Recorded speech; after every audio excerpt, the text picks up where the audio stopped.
basahin natin ang statement ng kanyang mga mista. Abay, dahil dito sa statement na ito, hindi lang palang ordinaryong PMA itong si Carlos. Para pala itong pinsan ko na napadala sa West Point dahil pinipili nila yung pinakamagagaling at pinadadala sa Amerika. Hanggang ngayon pala, yung pinakamagagaling sa West Point, pinadadala sa Amerika. Either sa West Point or sa Naval Academy. Ito pa lang si Carlos, pinadala sa Naval Academy. Ibig sabihin, isa sa pinakamagaling na miyembro ng Batch 89 ng PMA na padala sa Naval Academy, sa US Naval Academy. Grabe naman pala yung credential ng mama na to. We stand firmly with our Mista, Vice Admiral Alberto Carlos, a distinguished Filipino military officer of unwavering integrity, patriotism, and honorable service throughout the professional career. Translation, mga ulul. Mga ulul? Walang ganun. Translation, mga ulul. Statement, ito si Roque, papahamak mo na naman ako eh. Roque, ikaw mag-abogado sa akin, ha? Napahamak mo ako lagi, wala namang ulul dyan eh. Yun daw yung interpretation ng first paragraph eh. Mga ulul. Ang bira ka, oo. De, pero madiin yung sinabi dito, ha? We stand firmly with our Mista, Vice Admiral Alberto Carlos. Ay, grabe. Eto na. Nagising na ang mga Navy. Ang ating mga Navy. Salamat po, mga kababayan. Kayo'y dakila dahil sa ginawa ninyong suporta na yan. Tayuan natin. Diba? Tayuan po natin itong si Vice Admiral Carlos.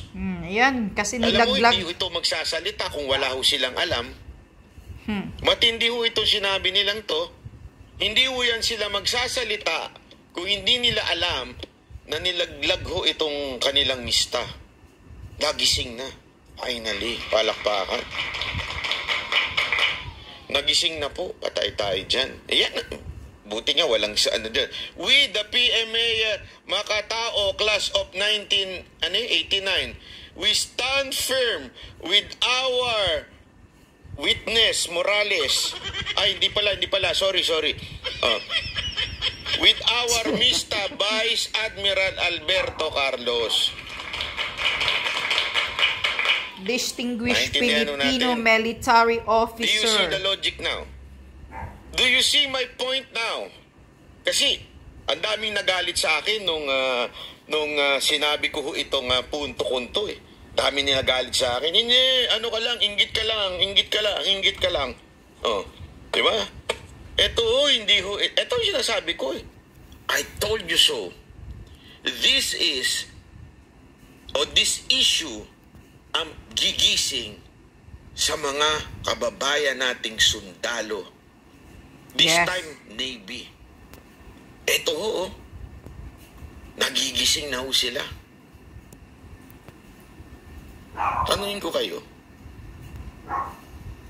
Statement of support. Sa paulit-ulit na PDEA issue, nagkomento ho ba sila at nagbigay sila ng opinion nila at sinasabi nilang we stand firm with Bato?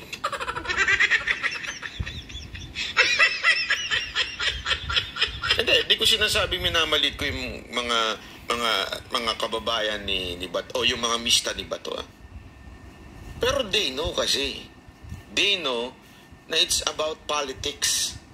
That's why hindi sila nakikisawsaw. And hindi nyo mamumulat ang mata ng mga sundalo at kapulisan kung ang isyong gagamitin natin laban sa administrasyon na ito ay true politics. Bakit? They abhor politics. Diyan sila nadadali. Yung politika eh. Kaya nga diba, paulit-ulit ko ito sinasabi. Paulit-ulit hanggang sumaksak sa kukotin yung kapiraso ng mga tanso. Na kunwari umaming nabudol. Hindi po susuporta ang mga sundalo dahil lang laban sa politika. Nangyari na po kasi sa kanila yan. After the 1987 o 1986, yung EDSA noon, di ba? After noon, si Cory, ilang kudita ang ginawa nila noon? Ilan sa kasamahan nilang nakulong because of that kudita. O, meron pa tayong Okud. Ilan din sa kanila nakulong nun. Hindi ho biro ang makulong dahil kawawa ang pamilya mo. So they will not risk their life sa awayan ng mga politiko. They will not do that. But lalaban sila kung ang inaapi na sa kanila at ang nasisira na sa kanila ay ang mga kasamahan nila. That's why this is the real issue. Understand? Ito ang tunay na issue. Hindi yung chismis. Tuloy mo na, Banat Bay. Si Rocky. Tingnan nyo. Di ba sinabi ko na yan? Nilaglag nila. Isang araw yan eh. Sabihin na naman iba. Banat Bay, ang yabang mo talaga. Walang yaka. Hindi, kaya nga minsan talaga. Minsan, I hate it when I'm right. Ako, ayoko minsan eh. Kasi, alam naman natin, di ba? Nasa SMNI tayo. Iba yung takbo ng SMNI. Ito rin, di ba? Minsan, sabi ko nga, ayoko magbigay ng opinion ko kasi alam kong medyo iba sa opinion ng iba. But, yun yung nakikita ko eh. I can see, alam nyo, if there is one thing that I am good at, yung hindi pa problema, nakikita ko na magiging problema. Hindi ako nagyayabang po pero yun po yung somehow natutunan ko ng i-train when I was young. Bago pa magka-problema, nakikita ko na ho.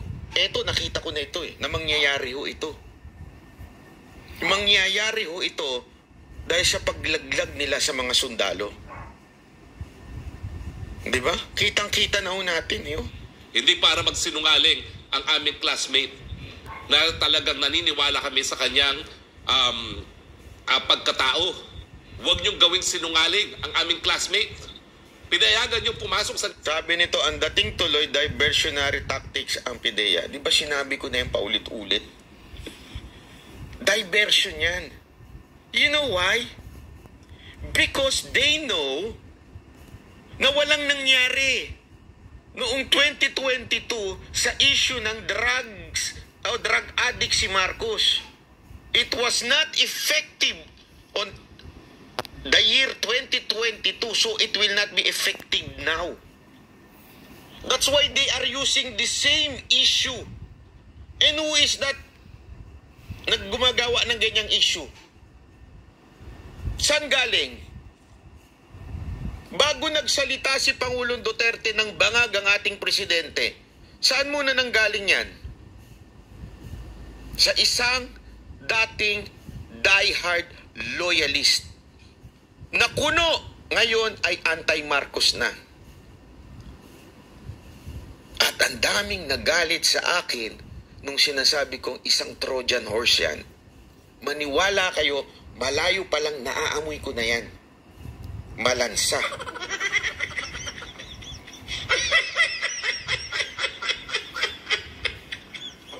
Diversion. Diversion tong ginagawa na to. Ito ang tunay na issue.